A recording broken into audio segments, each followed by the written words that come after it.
Shelley can be compared.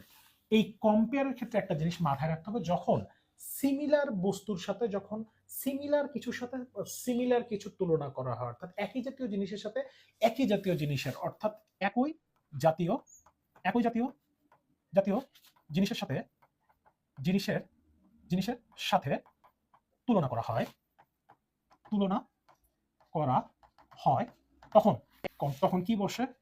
তখন আমাদের কি কম্পেয়ার কম্পেয়ার উইথ।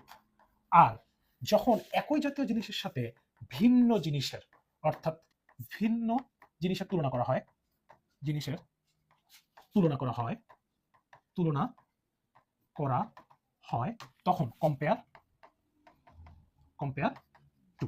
একটা জিনিস মাথায় রাখতে হবে, যখন একই জাতীয় জিনিসের সাথে একই জাতীয় জিনিসের তুলনা করা হয়, তখন সেক্ষেত্রে আমরা কি ব্যবহার করতেছি?